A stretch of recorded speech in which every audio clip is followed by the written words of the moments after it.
Welcome. I am Chris Guthrie, one of the technology integration specialists.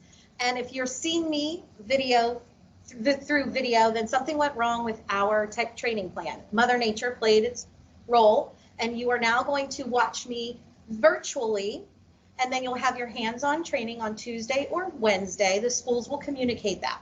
What we have managed to do is to set up a concurrent instructional block for you.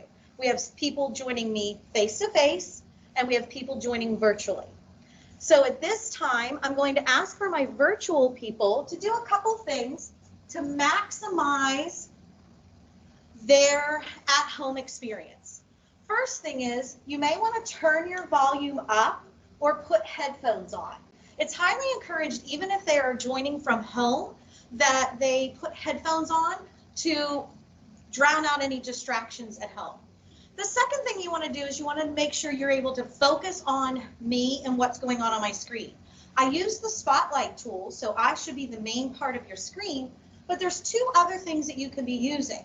Within Teams, if you click the dot, the ellipses or the three dots, you can click focus to minimize any video feed or full screen. And then as I share some screens or slides, you can actually enlarge your own personal screen by clicking the scroll on your mouse and pushing forward. So it can enlarge your own personal screen. The last thing I'm going to ask, because I am recording this, I would like my virtual friends, as much as I love seeing your faces, if you would please turn off your cameras, because all cameras on record as well. So I'm going to give you a minute to do that. And our virtual teacher, Joe, will let me know if anything else is going wrong on his end, and we're going to move along. So here we go. So our agenda today is we're going to cover four main areas. The first one's going to be, what is the common language used in concurrent instruction? The second one is going to be looking at abstractly your teaching station. During your hands-on training time, you're going to have a lot more experience with that teaching station. You'll see it all set up. You may have already seen it set up in your classroom if you've been in the building, and you'll have time to play with the hovercam and move it in and out depending on how you want to use it. The next one we really want to cover is your instructional considerations. The Secondary Hybrid Committee has done an amazing job creating resources for you that already gives you a ton of resources on instructional considerations.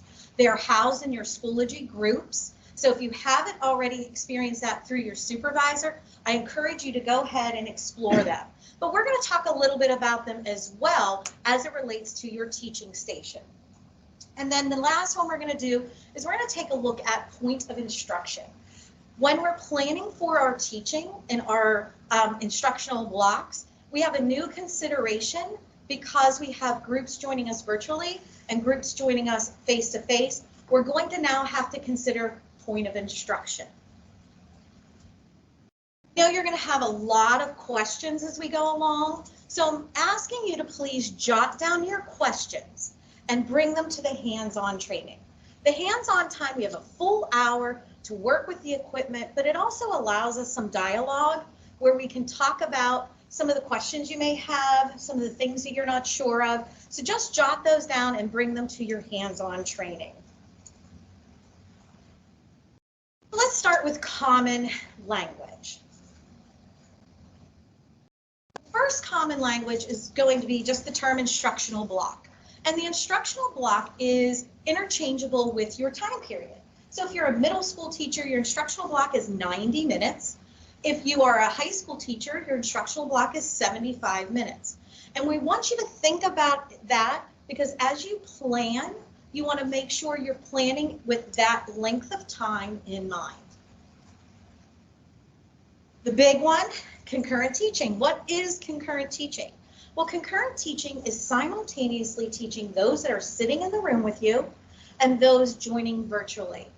The Secondary Hybrid Committee has put together resources for you. We are highly, highly encouraging you that concurrent teaching does not happen for the full 90 or the full 75-minute block. And as we move along and as you explore some of the resources that your supervisors have provided for you, you'll be able to see that there's lots of options for you that concurrent teaching all groups at the same exact time for that entire instructional block is really not best practice. The second term is the opposite, non-concurrent teaching. So when I don't have both groups together, I'm teaching one group, I'm teaching another group, or several groups in a rotational method. So we're not doing face-to-face and virtual at the same time. So here's a couple non-negotiables that the secondary supervisors have come to decide upon. One is non-negotiable. You must bring both groups together for what we're calling concurrent communication. What is concurrent communication? It's bringing both virtual and face-to-face kids together to review what's your schedule for the day, what's your agenda, maybe what's your LEQ, looking at perhaps at some point bringing them all together to do some check for understanding or closure of the lessons. At some point in your 75 or 90-minute block, these groups need to come together to do at the very least concurrent communication. The second non-negotiable is live instruction. So depending on the framework in which you choose, and we'll get to those in a little bit, but depending on the framework in which you choose, at some point, your face-to-face students must have some live instruction, and your virtual students must have some live instruction. You may decide to do them concurrently, or you may decide to do them non-concurrently. But those are the two non-negotiables. And then, like we talked about a little bit before, point of instruction is going to be a new instructional consideration that you will need to plan for. As you learn in your hands-on, the teaching station has a little bit of a limitation. And if you're bringing both groups together, we're using the hover cam as a web camera, and it can't go all around the room. So your point of instruction will be, where do I want my groups to focus during my live teaching? And then we have our teaching station, and that's nothing more than the technology equipment that we're using to meet the needs of this hybrid model. So let's start with the easy stuff. We're going to look at the teaching station abstractly, pretty quickly, and then you'll have that hands-on time to really look at it. And then you also have the time before your students come to practice, practice, practice within your classroom.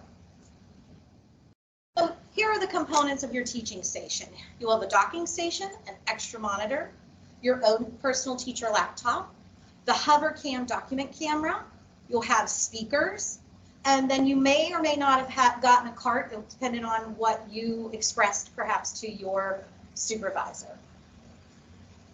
So if anyone's joining us late, we're recording, so if you would like to make sure you have your camera turned off, that would be helpful. All right, so let's take a look at our docking station. Docking station is the power of our teaching station. You'll plug, everything is plugged into it, you'll place your laptop on it, and then everything's connected. You'll have a little work to do to connect everything, but it's all there. We're asking you to not unplug anything, not to move anything until you get in there, you really get to see it, and then you're going to ask for the techs to come in and help you if you need anything moved. At the hover cam. The hover cam is a very advanced document camera. It serves as a webcam. It has an amazing microphone, and then it can serve as a traditional document camera.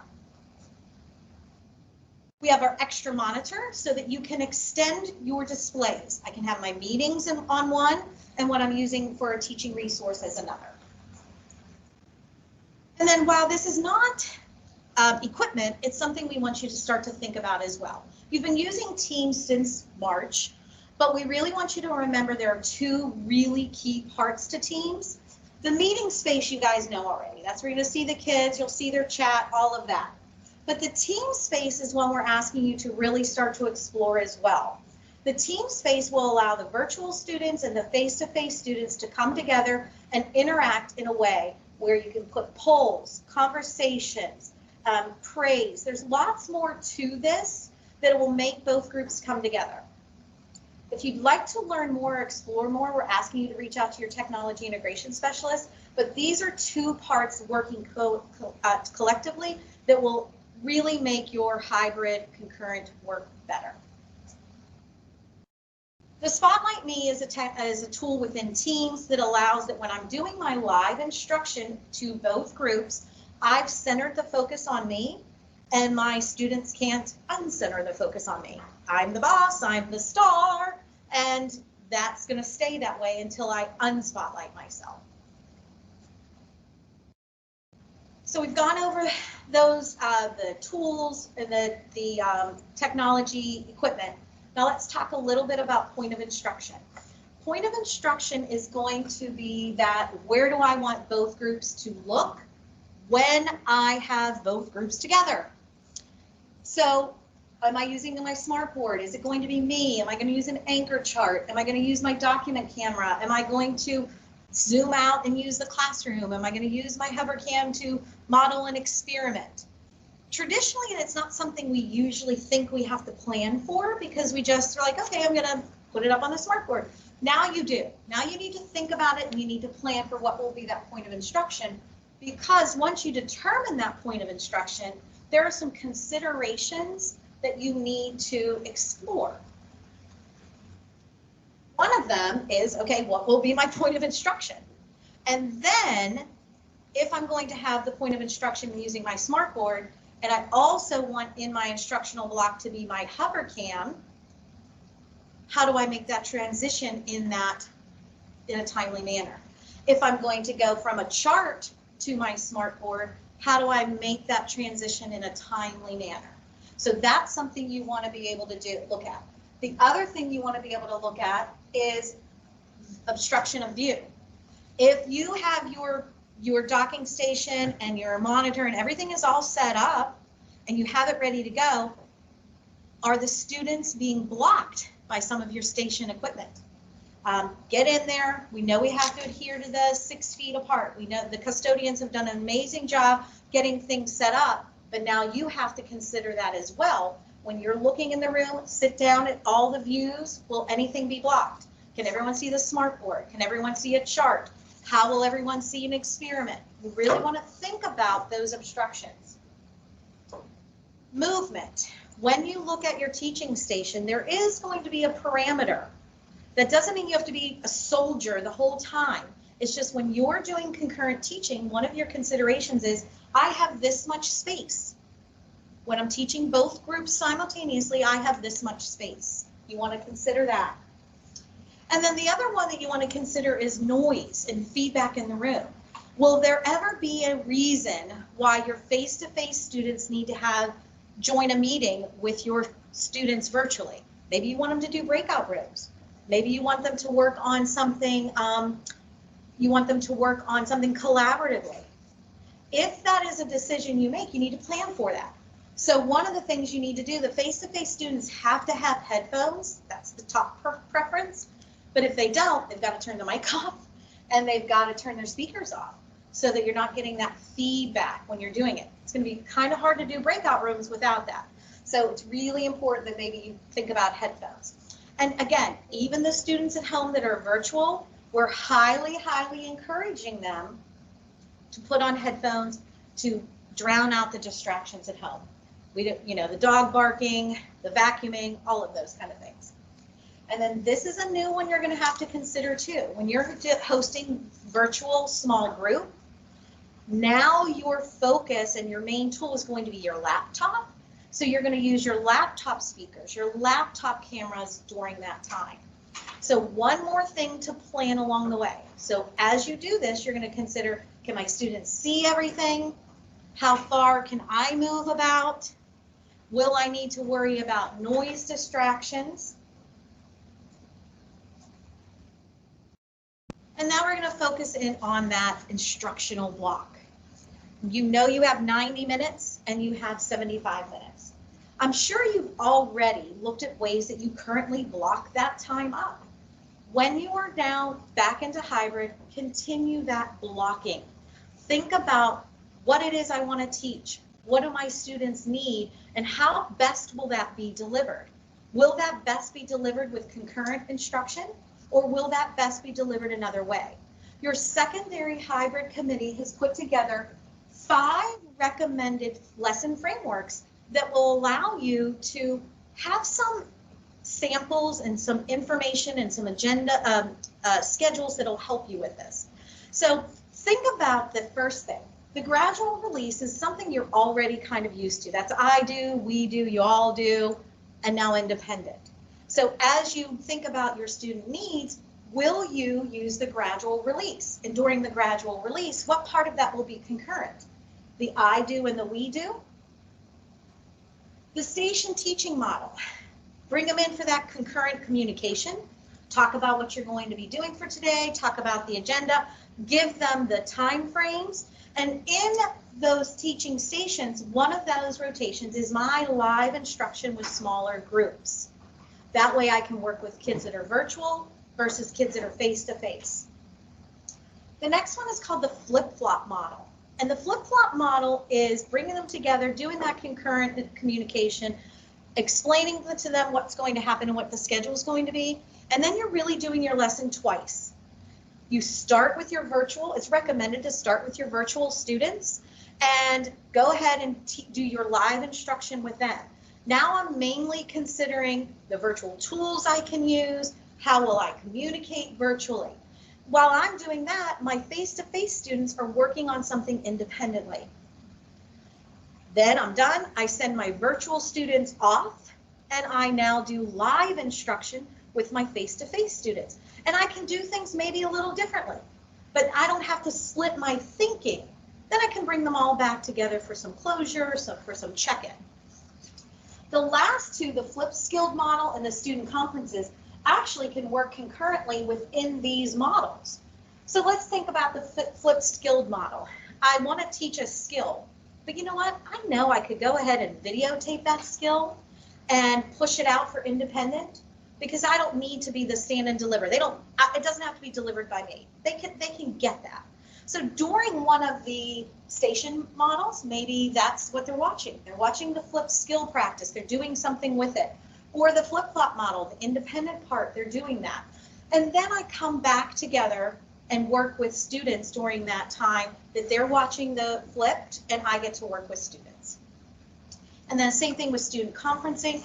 Maybe I'm using the gradual release and I'm following that. And then when it's time for them to work independently, I've scheduled conferences to work with students as it relates to their work. Same thing with the teaching station model. One of those stations is student conferences, and I've organized that. So these are 5 things that we've gone over really quickly. Hopefully your supervisors have already discussed this with you, but they have a ton of resources for you in your Schoology groups. Even went as far as to give you sample schedules.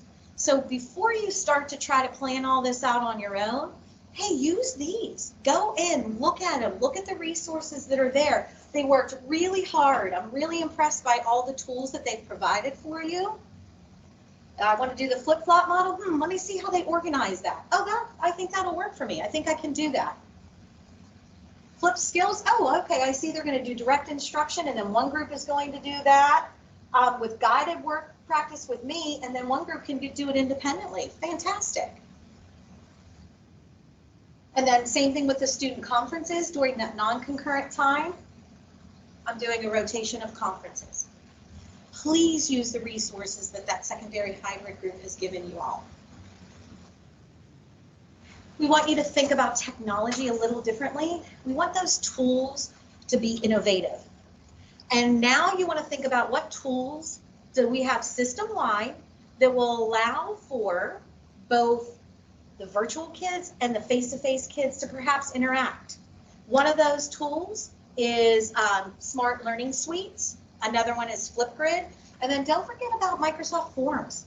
There's so many things in there that you can collect and easily get information, can put it right within Teams. It has every built-in accessibility tool for everyone.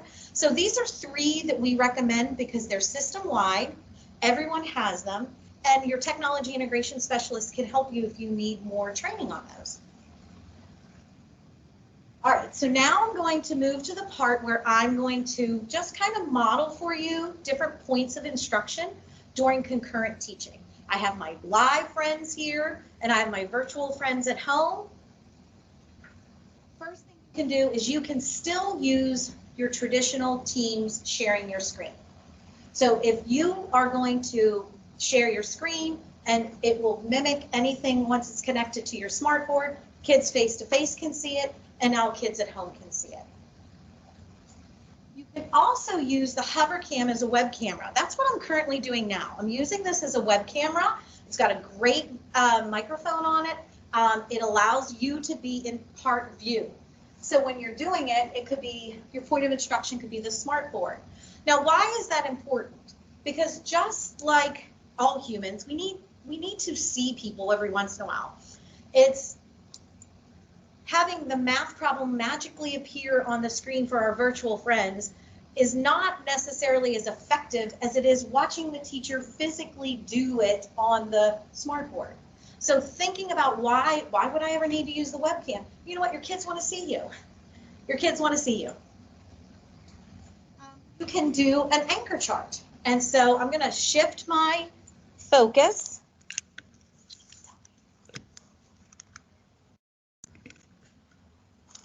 I'm moving, this is changing my point of instruction.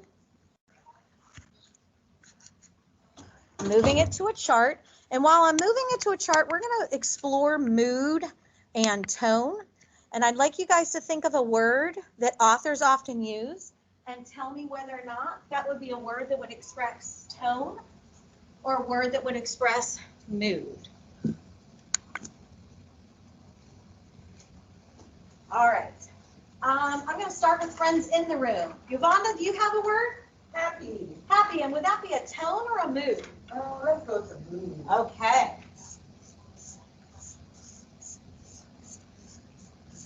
Anyone else in the room want to share one?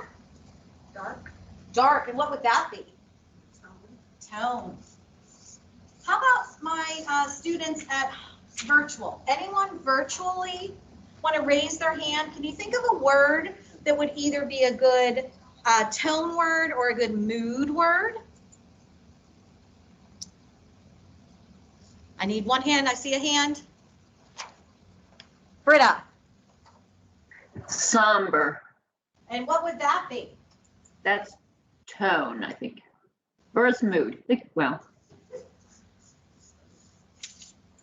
And it's actually, one of those words might be something that can go to both areas. And Sheila? How about eerie? Okay, and where are you going to put eerie? I think eerie might be a tone. Excellent. Eerie tone. So you can use a chart. You'll notice that it took me just a little bit to move my hover cam, put it in focus.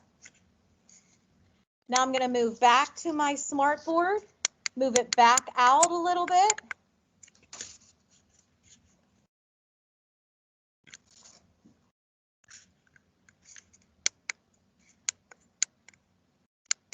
There we go. And so you can use that as a point of instruction. The second thing you can do is you can use the teacher as the point of instruction. The teacher could zoom in to the webcam, but the teacher can easily change from the webcam to the laptop camera. Hello. And I'm not going to pull my mask down right now, but if I were a foreign language teacher, I might have the one that has the screen, and I want them to actually see how I form my words and how I form my lips. So I say it to my virtual students, and then I step back and I say it to my students in front of me. I say it to my virtual students, then I step back. And all it is a quick little button push between web camera and camera on the laptop. The last one is another one that involves a little bit of shifting and a little bit of movement, and that's using the hover cam as as a document camera. So the first thing I'm going to need to do is I'm going to, and we might use that for modeling something, showing manipulatives, demonstrating something. You'll even be able to record a lesson on this. So I'm going to shift from using the webcam to the document camera. 3 easy steps. I will turn my video feed off or my camera in my Teams meeting. Next, I will launch my HoverCam Flex 11 app, and you'll see this icon appear. I'll focus in on what it is I would like to share. I go to my Teams meeting and share my screen, and now both the students at home and the students in front can see what I am showing. And I'm going to ask my student, Joe, can you see what I see? I can see it. It looks like a cell. Get this in front in 1 second here. My student's in front of me. So looking at this, now I can model different parts of a cell. I can move different parts and both groups can see this.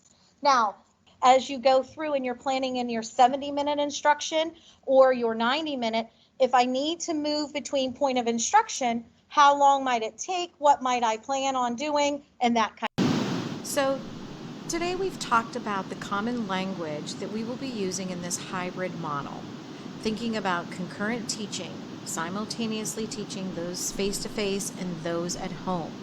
Non-concurrent, teaching those students live outside of the grouping of them together.